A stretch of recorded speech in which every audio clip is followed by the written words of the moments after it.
दोस्तों इस वीडियो के माध्यम से जानेंगे इंडिया और न्यूजीलैंड के बीच खेले गए रोमांचक महामुकाबले का हाइलाइट्स। दोस्तों एक ऐसा खतरनाक मैच जो आप सभी क्रिकेट फैंस ने आज तक नहीं देखा होगा। जब क्रिकेट का मैदान बन गया था जंग का मैदान, यहीं से शुरू हुआ था वीरेंद्र सहवाग युग की शुरुआत। आज की यह कहानी विस्फोट के विस्फोटक और गेंदबाज के लिए सबसे बड़े काल माने जाने वाले ऐसे बल्लेबाज की है। जब वह बल्ला थामकर मैदान पर उतरता था तब दुनिया के बड़े से बड़े गेंदबाज के हाथ पैर कांपने लगते थे उसके सामने गेंदबाजी करने में। लेकिन जब वीरेंद्र सहवाग टीम इंडिया में नए नए आए थे तब वीरेंद्र सहवाग चीज क्या है दुनिया को इस बात से पूरी तरह से अनजान थी। उस समय भारतीय टीम श्रीलंका दौरे पर गई हुई थी, जहां भारत श्रीलंका और न्यूजीलैंड के बीच कोको कोला नामक एक सीरीज खेली जा रही थी। इस कोको कोला कप में भारतीय टीम ने श्रीलंका को तो करारी शिकस्त दे दी थी, लेकिन अब बारी न्यूजीलैंड को हरा के मजे चखाने की थी। अब जब भारत और न्यूजीलैंड के बीच मैच शुरू हुआ तो एक समय पर भारतीय टीम संकट में आ गई थी, लगभग हार के दहलीज पर खड़ी हो गई थी। लेकिन तब एन मौके पर वीरेंद्र सहवाग भारत की ढाल बनकर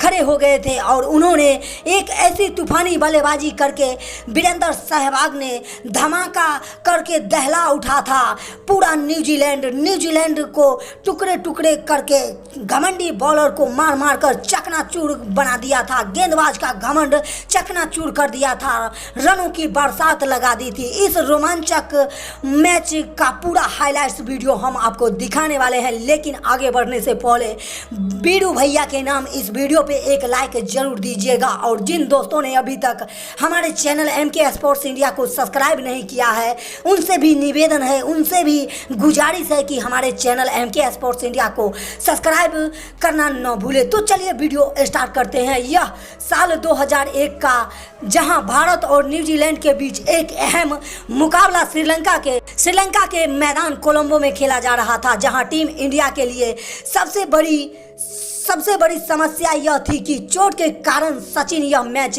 नहीं खेल रहे थे और उनकी जगह विस्फोटक खतरनाक तूफानी बल्लेबाज वीरेंद्र सहवाग को टीम में जगह दी गई थी। तब टीम इंडिया के लिए सचिन रीढ़ की हड्डी हुआ करते थे।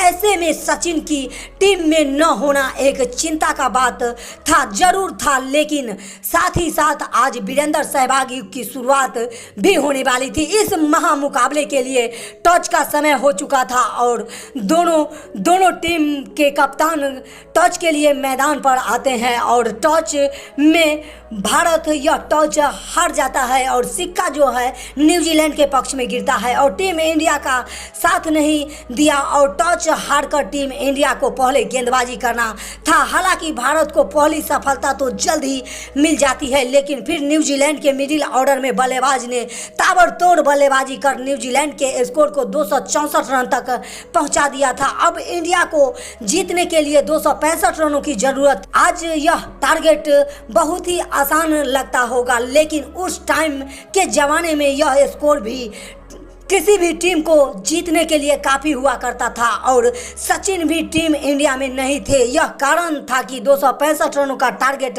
भारत के सामने रखा। न्यूजीलैंड ने अपनी जीत को लगभग तय भी मान लिया था, क्योंकि तब न्यूजीलैंड की टीम इस बात से पूरी तरह से अनजान थी कि अब मैदान पर एक ऐसा तूफान आने वाला था जो कि उनकी जीत के सपनों को चकनाचूर कर देने वाला था। फिर शुरू होती है टीम इंडिया की जवाबी कार्रवाई, जहां कप्तान सौरव गांगुली के साथ तूफानी विस्फोटक बल्लेबाज वीरेंद्र सहवाग भारतीय पारी की शुरुआत करने मैदान पर उतरते हैं। जहां पहले ओवर की पहली गेंद पर वीरेंद्र सहवाग ने एक चौका जड़ के 4 रन के साथ अपना खाता खोला और पहली ही गेंद पर बाउंड्री लगाने वाले वीरेंद्र सहवाग बल्लेबाज तब लगभग 9 के बराबर दिखाई दे कर रहे थे और उसके अगले ही ओवर में वीरेंद्र सहवाग ने एक और खूबसूरत चौका जड़ा यह ऐलान कर दिया था कि वीरेंद्र सहवाग तो ऐसे ही खेलते हैं और खेलेंगे भी। फिर वीरेंद्र सहवाग ने अपना विस्फोटक अंदाज दिखाते हुए न्यूजीलैंड के गेंदबाज पर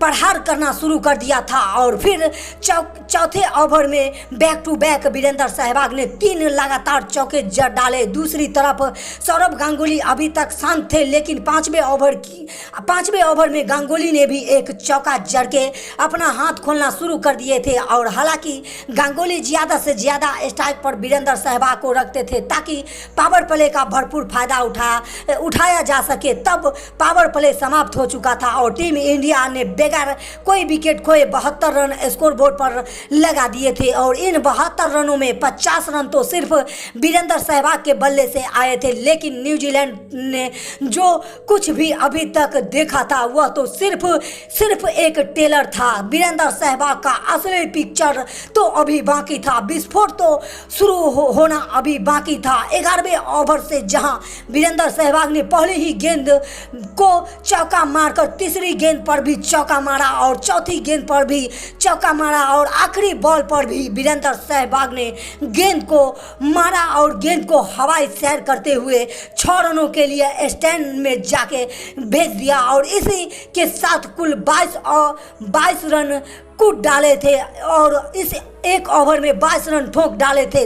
वीरेंद्र सहवाग ने चौकों से कोलंबो का स्टेडियम दहला उठा था। वीरेंद्र सहवाग ने मैदान के हर एक कोने में बाउंड्री लगाकर न्यूजीलैंड गेंदबाज को रुलाना शुरू कर दिया था। जब वीरेंद्र सहवाग ने 13वें ओवर की 2 गेंद पर 2 बैक टू बैक चौके मारे और गांगुली सहवाग को समझाने के लिए आए कि वीरू थोड़ी धीरे संभल कर खेलो। वीरेंद्र सहवाग ने कहा ठीक है, लेकिन अगली ही गेंद पर वीरेंद्र सहवाग ने फिर गेंद को उठाकर मारा और गेंद रॉकेट बनकर बाउंड्री के बाहर जा गिरी। अब न्यूजीलैंड के गेंदबाज को पता चल चुका था कि यह साधारण खिलाड़ी नहीं है, यह साधारण बल्लेबाज नहीं है। वीरेंद्र सहवाग न्यूजीलैंड के गेंदबाज की धज्जियां उड़ाते हुए 99 रनों तक आ पहुंचे थे।